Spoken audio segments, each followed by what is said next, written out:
guys saw from the title of today's video, my Instagram followers will be choosing the books that I read this week. One of you guys actually requested this video on Instagram when I asked you guys what kind of reading challenges you wanted to see from me. So I'm delivering the first reading challenge request. So I have two options here. I have Things We Never Got Over by Lucy Score, and then I have Red, White, and Royal Blue by Casey McQuiston. Both of these books have been collecting dust on my TBR cart, so I need to read them. I don't have a preference over one or the other. I literally don't know which one I want to start reading first. I'm going to post both of these books on Instagram and let you guys decide what I should read. So I'm going to post it now. Things We Never Got Over, or Red, White, and Royal Blue. Here it is. It's not posted on my Instagram story, and by the way, if you're not following me on Instagram, definitely follow me on Instagram. I'll have it linked down below so you can participate in similar reading challenges like this one in the future. I'm going to give the poll a few hours to give you guys a chance to vote, and then I'll come back on here once the results are in, and then we'll start reading. It is the next day and the results are officially in. An overwhelming 70% of you guys voted for Things We Never Got Over. So obviously that is the book that I'm going to start reading. I think this is a grumpy sunshine small town romance, and I've heard really good things about this book. It's also going to be my second Lucy Score book. I read By a Thread in January and absolutely loved that book, so I'm actually really excited to read more of her writing, and we're just going to start.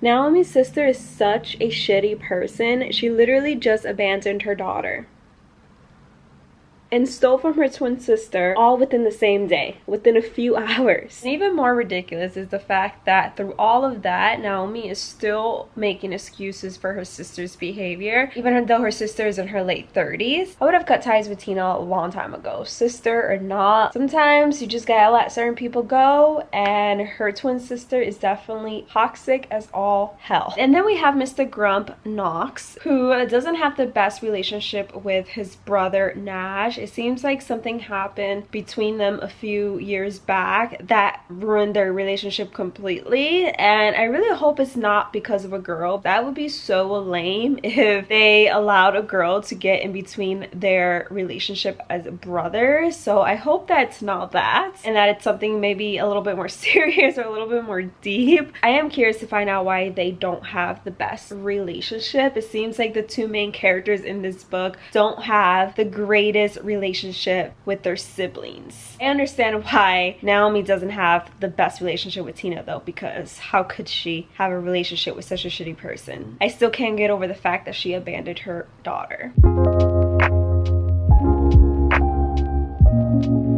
What in the world is my hair doing right now? Why is it to the side like that? I actually just found out why Knox and his brother haven't had the greatest relationship these last couple of years. Honestly, it's kind of stupid. It's not about a girl, and I'm not going to say what it is because I don't want to spoil it, but the fact that they allow this one thing to get in between their relationship, I'm just like, why? You can tell that both brothers are hella stubborn, and neither of them wanted to talk about their feelings or talk about what happened, and so it kind of just festered between them, made them drift apart. Even Naomi's like, are you guys seriously upset over that? Both of you guys are such idiots. I'm glad she called Knox out on it, because they're in fact being idiots about the whole situation. So hopefully now they can mend their relationship and move on, but boy are these brothers stubborn. There's actually a little bit of fake dating in this book, and I love it. I was not expecting for that trope to make an appearance. I just got to chapter 28. I'm like halfway done with the book, and I'm really enjoying the book so far. It definitely is a slow burner. It's fairly slow, but I'm enjoying the pace, oddly enough. I'm enjoying getting to know every single character, even the side characters in this book, but I can see it annoying people who are not into slow burns. Tina has also been MIA for the majority of the book so far, and I'm kind of waiting for her to come back and mess everything up, because I just know she's going to make an appearance and everything is going to go to shit. My cat's tail, hi. So I'm just waiting for her to make her appearance in the book again. Oh my god, Naomi definitely takes people pleasing to a whole nother level. I understand why she feels the need to please everyone and to make everyone happy and to like her, but at the same time it's so exhausting to read about the pressure that she puts on herself to please everyone around her, and I just wish she would chill out a little bit. I'm just like, girl, when are you going to start living your life for you and stop worrying about other people? Naomi's ex-fiance Warner is such an asshole. I can't believe that men like him actually exist. That is just so sad. Knox might be the biggest idiot in this entire book. He just did something I know he's going to regret in literally 5 seconds. And he's being such a dumbass right now. Like, what are you doing, Knox?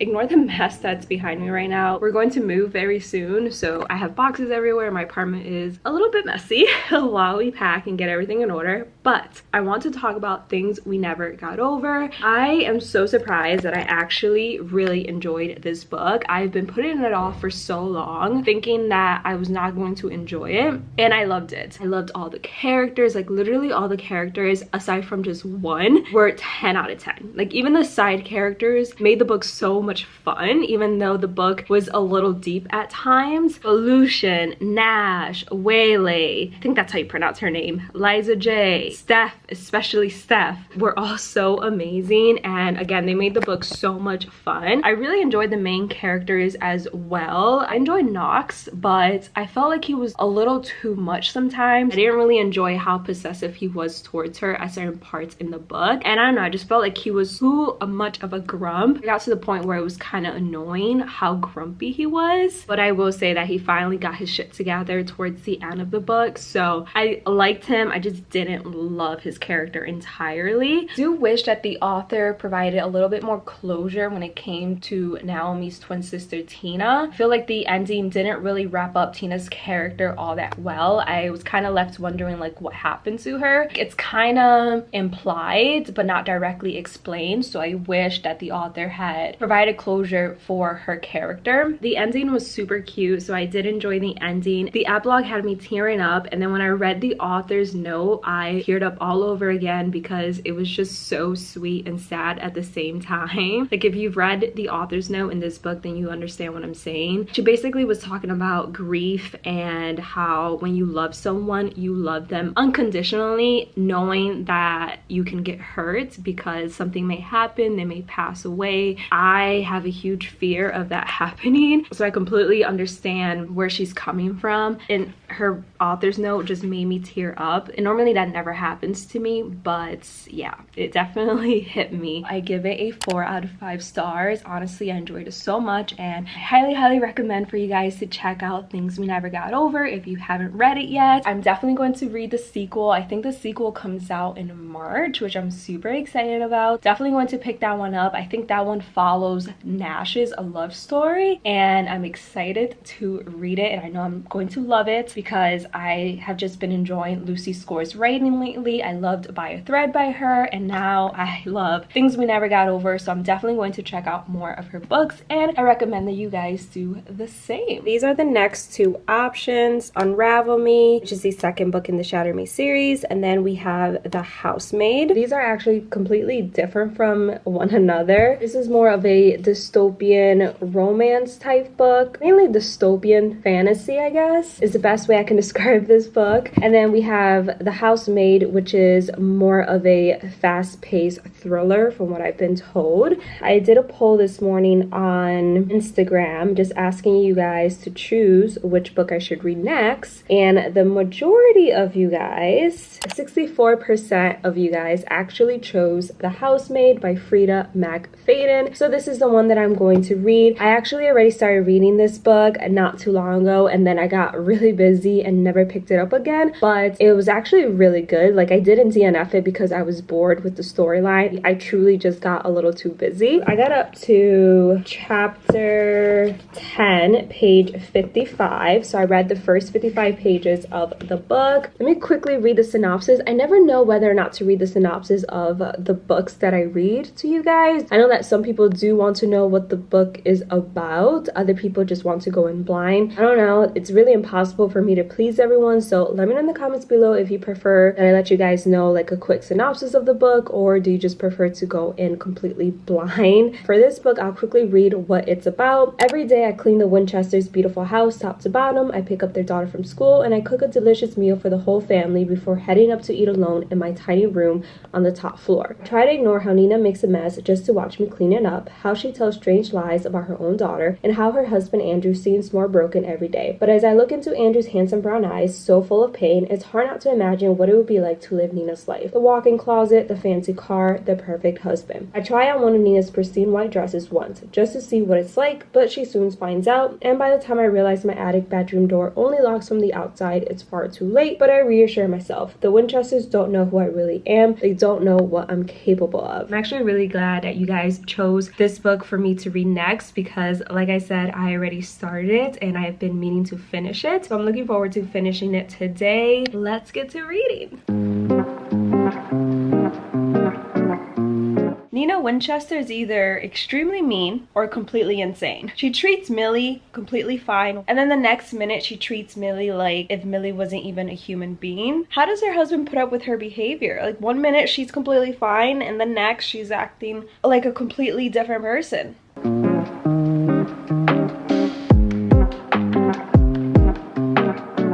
You guys, Millie just did something that if Nina Winchester finds out, Millie is dead. Like, for sure dead. Why did she do that? Also, I do not trust Nina's husband, Andrew. He just sounds too perfect, literally too good to be true. And his recent actions just seems like they were planned. He gives me bad vibes, even though his character is meant to appear like this perfect husband who all he does is work, take care of his wife, their daughter. But there's something really off-putting about him. Maybe because he is too perfect to be true. Like, no one is ever that perfect. So I'm like side-eyeing him at the moment. Not gonna lie, I'm also side-eyeing Millie. The fact that Nina treats Millie poorly doesn't excuse Millie's inappropriate behavior. So right now, I'm side-eyeing Millie and Andrew just a tad. There's definitely more to their characters than what I'm reading so far. I'm covering this page because I don't want to spoil anything for you guys, but holy crap, did this book just take an unexpected turn. I did not see that twist coming. Holy crap. I'm literally speechless right now. This was such a good thriller that I don't even know where to begin. I don't even know what to say. That ending, right off the bat, let me just say that I give this book a 4 out of 5 stars. There's a little fruit fly flying around here. Go away. Where did you come from? I don't even have fruit out. I give this book a 4 out of 5 stars. Absolutely loved it. The writing was so captivating. I literally was not bored at all while reading this. It was a struggle for me to put down because I literally just wanted to keep reading to find out what was going to happen. And those twists, wow, I did not see the twist coming at all. Honestly, this book is so good. As soon as I finished it, I had to look up if there was going to be a sequel, and there is actually a sequel coming out in March, which I'm super excited for. I'm definitely going to be first in line to order it and read it. I'm just so excited. I'm definitely going to check out more of Frida's books because her writing was 10 out of 10. It's hard to find good thrillers out here. 95% of the thrillers I read, I don't really enjoy because the twists are always so predictable. But this one was so good, and that's all I'm going to say about it, because I feel like you really need to go into this book blindly to really enjoy it, so you're as shocked as I am with everything that goes down in this book. Go read it literally right now so we can talk about it, because I absolutely love this book. 4 out of 5 stars for sure. These are the next 2 book options that I'm going to have you guys vote on. Daughter of the Siren Queen by Trisha Levenseller. This one is more of a Pirates of the Caribbean vibe. It follows a pirate and her crew on a pirate adventure. I guess that's the best way I can explain it. I think it's YA if I'm not mistaken. And then I have this one, Every Summer After by Carly Fortune. This is childhood friends to lovers, second chance romance. A lot of people have told me that it reminds them a lot of Love in Other Words. I was not a fan of Love in Other Words, so I don't know how I'm going to feel about this one, but since I already own it, I do want to at least give it a chance and read it. These are, again, very different from one another, but I'm going to put up a poll on Instagram now and have you guys choose which one I read.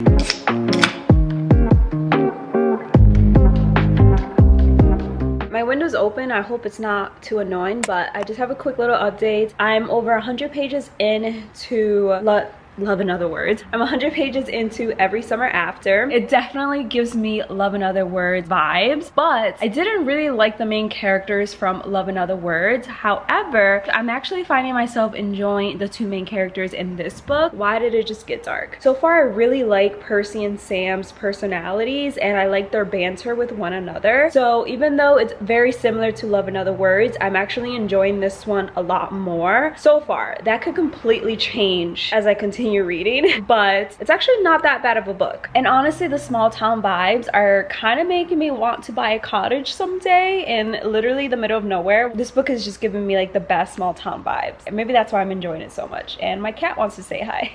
I'm a little upset right now with this book. It started off with so much potential, and I was actually enjoying the 2 main characters, and then I got to the twist and finally found out why Percy and Sam stopped talking to one another. And now I'm not a fan of the book. This always happens. This is why I no longer read childhood friends to lovers, second chance romance books, because every single book that I've read with those tropes, the ending and the big reveal of why the couple stopped talking to one another is either so stupid and petty, and I'm like, that's why you guys stopped talking to each other when you're supposed to be best friends, when you're supposed to be lovers. That little incident made you guys lose communication for years. And then we have the other side of the spectrum where something happens where one of the people in the relationship do something that I think would be unforgivable. Both scenarios ruined the entire book for me. And in this case, one of the main characters did something that I would not be able to forgive. Like, maybe I would forgive because I do believe that you should forgive people because you don't want to have like hate festering in you. I do think that forgiveness is important, not for the other person, but for yourself, just so you can move on with your life. But I do think there is such a thing as forgiving, not forgetting. And one of the main characters did something in this book that, okay, I might forgive, but I would never forget. So it made me hate their character. And their reasoning for doing what they did is so lame. That big reveal just made me so mad. This is going to be the last childhood friends to lovers book that I read because I just can't deal. The most frustrating part is that I was actually enjoying the book. And then we got to the ending and the big reveal, and I'm like, really? With that being said, I think I give this book a 2 out of 5 stars. But that's just my personal opinion. A lot of people love this book. I just, yeah, no. The ending just ruined this entire book for me and ruined one of the characters for me. So I can't see past that. And I'm going to give this book a 2 out of 5 stars. I'm literally angry at one of the main characters. I just can't believe they did that. But read at your own risk. Honestly, I can't be too upset over not liking every every summer after, because I really liked the first two books that I read during this reading vlog. I really enjoyed Things We Never Got Over and Housemaid, so I can't be too upset over this one not working out. Overall, I think this was a pretty successful reading vlog, and I had so much fun letting you guys choose the books that I read this week, and I really hope you guys enjoyed this reading vlog. If there are any other types of reading challenges that you guys want to see from me, just leave your suggestions in the comments below and I'll attempt to film them. But that is pretty much it for today's video. I really hope you guys enjoyed watching. If you did, don't forget to give it a big thumbs up. Don't forget to subscribe. I would love to have you a part of my channel, and I'll see you guys in the next one. Bye guys.